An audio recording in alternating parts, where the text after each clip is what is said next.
Amidst the relentless pulse of Chicago, a breathless hush fell. Donald Trump, the billionaire accustomed to making headlines, approached the homeless woman, a veteran, her face a roadmap of hardship. What he did next? It left Teresa, and arguably the globe, utterly speechless. The air crackled with anticipation. Cameras flashed, and a barrage of questions hung in the frosty Chicago air. Donald Trump, flanked by his security detail, was midway through an impromptu press conference, his voice booming across the avenue as he addressed a reporter's pointed query about economic policy. Suddenly, his gaze drifted, his train of thought faltering. A subtle shift in his posture, a momentary break in his usual unwavering focus. Something had caught his attention. The reporters, sensing an unusual deviation from the script, craned their necks, their questions momentarily forgotten. What had broken through the carefully constructed bubble of a public figure? What had drawn the eye of a man seemingly accustomed to commanding the spotlight, away from the waiting cameras and microphones? He paused, the silence stretching for a beat longer than usual, before he abruptly excused himself, much to the surprise of the assembled media. "Excuse me," he stated, his voice losing some of its usual projection, replaced by a note of something else. He stepped away from the throng, his focus now fixed on someone beyond the immediate circle of attention. It was an uncharacteristic move, a moment of spontaneous decision that left the press scrambling and the city holding its breath. The question hanging in the air was palpable. What had compelled this unexpected detour? What had captured the attention of Donald Trump on this chilly November afternoon? Donald Trump, a figure instantly recognizable amidst any crowd, strode down Michigan Avenue. The long, dark coat billowed slightly behind him, the red tie a stark slash of color against the gray cityscape. He was in town, not for a rally or a political maneuver, but for a series of meetings, the kind that filled his days with strategic discussions and weighty decisions. Yet, this afternoon, he had opted for a walk back to his hotel, a brief respite to absorb the city's pulse, a habit some found surprisingly human. The avenue throbbed with the usual urban cacophony, the blare of horns, the chatter of hurried conversations, the rhythmic tap of footsteps on the sidewalk. But as Trump approached a corner near the verdant expanse of Millennium Park, something shifted. His pace faltered, then stopped altogether. Heads turned. Whispers rippled through the throng of pedestrians. What had caught the attention of a man seemingly impervious to the everyday bustle? Huddled against the cold, unforgiving brick of a building sat a woman. Her clothes, several layers deep, still seemed inadequate against the chill. Her hands, gnarled and weathered, trembled as she clutched a piece of cardboard. Scrawled across it in faded marker were the words, "Veteran in need, please help." A plea, raw and vulnerable, in the heart of a prosperous city. Trump stood there, an imposing figure against the backdrop of urban indifference. The usual entourage of aides and security kept a respectful distance, their expressions a mixture of curiosity and professional alertness. This wasn't on the itinerary. This wasn't part of the plan. What was going through the mind of the man who had built a career on commanding attention, now seemingly captivated by the quiet desperation of a stranger? He moved then, with a deliberate slowness that belied his usual briskness. A ripple of unease, perhaps even a flicker of judgment, passed through the faces of some onlookers. Was this a photo opportunity? A staged moment of manufactured empathy? But as Trump drew closer, something in his posture, a subtle softening around the eyes, hinted at something more genuine. "Ma'am," his voice, surprisingly gentle, cut through the ambient noise. He wasn't addressing a crowd, wasn't projecting his usual booming confidence. He was speaking to one person, his focus unwavering. "What's your name?" The woman looked up, startled.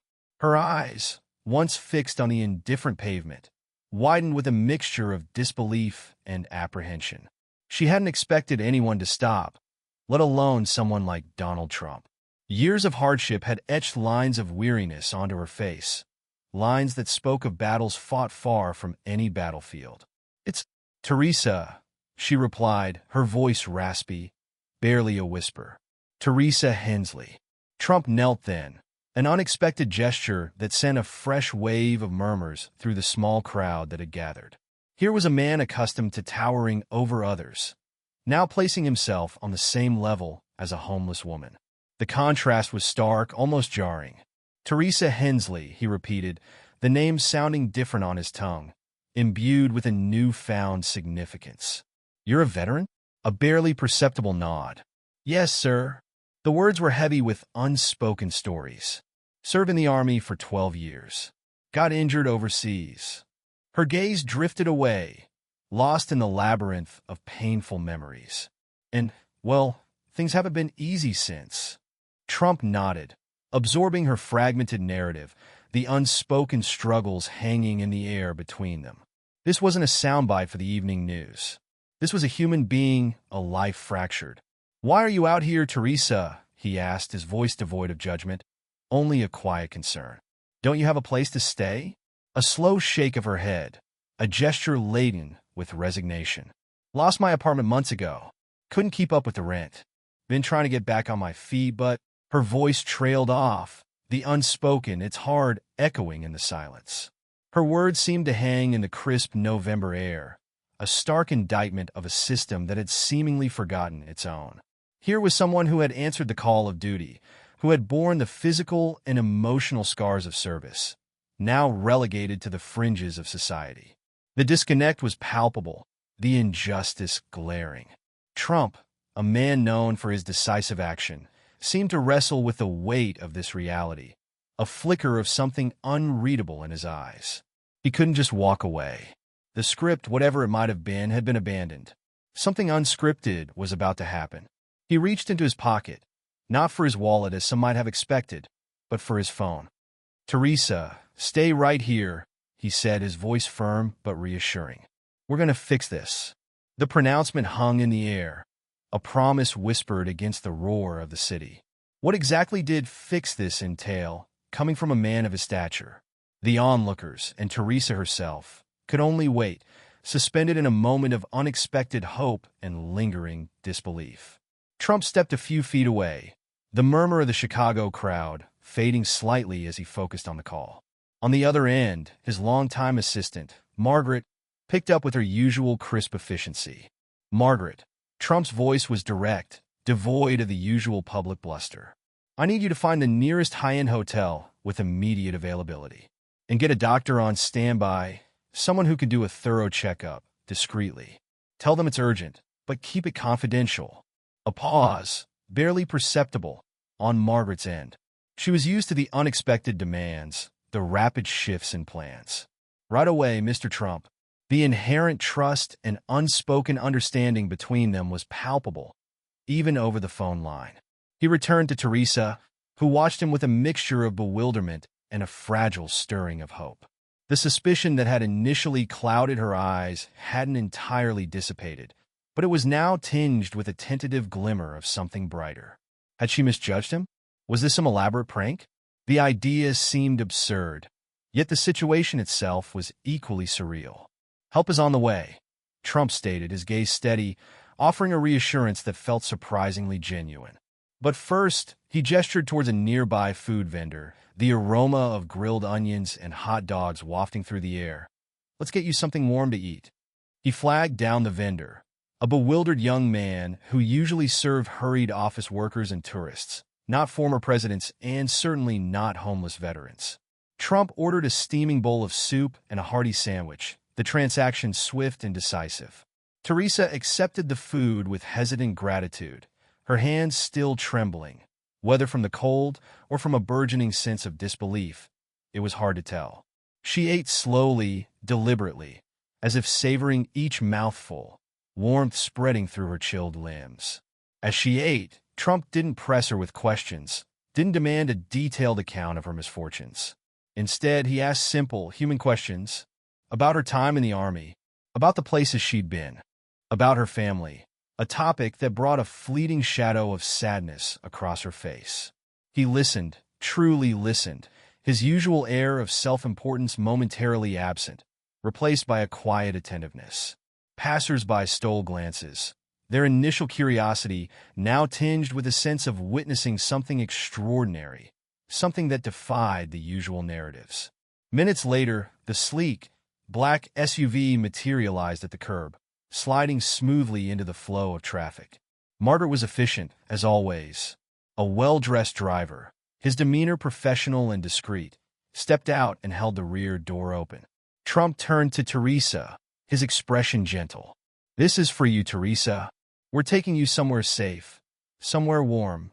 Hesitation flickered across her face again, the ingrained distrust of someone who had learned to rely on no one. "Why are you doing this, Mr. Trump?" The question hung in the air, raw and honest. "You don't even know me." Trump looked her directly in the eye, and for a moment, the carefully constructed persona seemed to dissolve, revealing a glimpse of something deeper. "Because someone should have done it a long time ago, Teresa."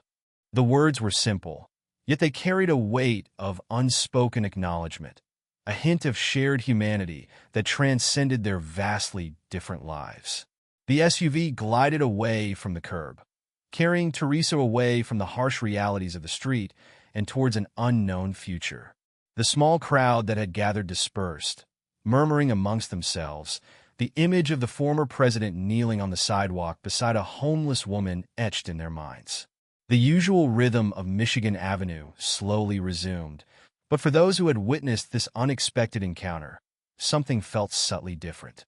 Inside the luxurious hotel, a world away from the cold pavement, the staff, prepped by Margaret with remarkable speed and precision, greeted Teresa not as a charity case, but as a valued guest.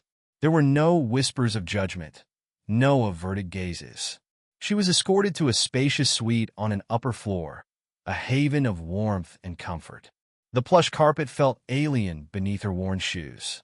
The crisp white linens on the king-size bed seemed impossibly luxurious.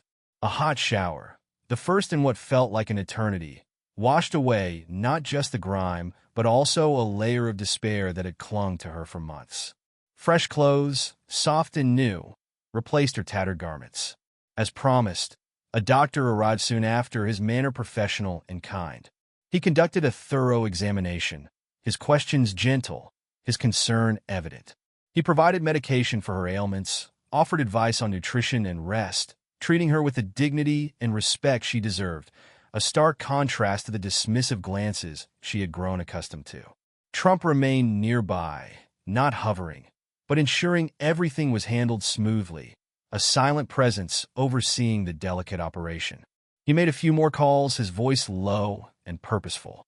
Meanwhile, Margaret, ever the resourceful problem solver, had contacted Veterans United Support Services, a reputable nonprofit organization dedicated to assisting homeless veterans reintegrate into society. Within the hour, Lisa, a warm and empathetic representative from the organization, arrived to meet Teresa. Lisa sat beside Teresa on the plush sofa, her demeanor calm and reassuring. "Teresa," she said gently, "we're going to help you. With housing, with job training, with anything else you need to get back on your feet. You're not alone anymore." Tears welled up in Teresa's eyes, not tears of despair, but tears of overwhelming relief and a dawning sense of hope. She looked towards the corner of the room where Trump stood quietly, a silent observer of this transformation, and a fresh wave of emotion washed over her. I don't know how to thank you, Mr. Trump," she stammered, her voice thick with emotion. Trump stepped forward, a rare, genuine smile softening his features. "You don't need to thank me, Teresa. You earned this a long time ago." His gaze held a sincerity that resonated deeply. By the next morning, a new chapter had begun for Teresa Hensley. Veterans United had secured temporary housing for her, a safe and stable environment to begin her journey back to independence. Trump, through his foundation, had arranged to cover her rent for the first year, providing a crucial foundation of security. He had even handed her a personal check, a gesture of immediate support to help with any unforeseen expenses. As Trump prepared to leave, his schedule undoubtedly packed with pressing matters, Teresa stopped him, her voice surprisingly steady now, the tremor replaced by a newfound resolve. "Mr. Trump," she said, her eyes locking with his, "you've changed my life in ways I can't describe. Thank you. Thank you very much." The gratitude in her voice was palpable, a weight lifted, a future reclaimed. Trump smiled, a genuine, uncalculated expression. Teresa, you're going to do great things. Just promise me one thing. Anything, she replied, her voice filled with conviction. Pay it forward, Trump said simply. Someday, when you're back on your feet, help someone else who needs it. I will, she said, the determination in her voice echoing the transformation that had taken place in just a few short hours. As Trump walked out of the hotel and back into the bustling city, the anonymity of the crowd enveloping him once more, he carried with him a quiet sense of satisfaction. In a matter of hours, driven by an uncharacteristic impulse, one life had been irrevocably changed. And for Teresa Hensley, the future, once a bleak and desolate landscape, suddenly shimmered with the promise of a new dawn. The bustling energy of Chicago seemed to fade into the background as Trump walked away from the hotel, the image of Teresa, no longer defined by her hardship but by a newfound hope, imprinted in his mind. This was not a political headline, nor a calculated PR move. It was a reminder, stark and undeniable, that even in the most divided of times, a shared humanity persists. It underscored the profound impact a single act of compassion can have, the ripple effect of kindness extending far beyond the immediate moment. The story of Teresa Hensley serves as a potent reminder. Look beyond the surface, challenge your assumptions, and never underestimate the power of human connection to ignite change, one life at a time. For in those unexpected moments of empathy, in those unscripted acts of generosity, lies the true potential for transformation, both for the giver and the receiver.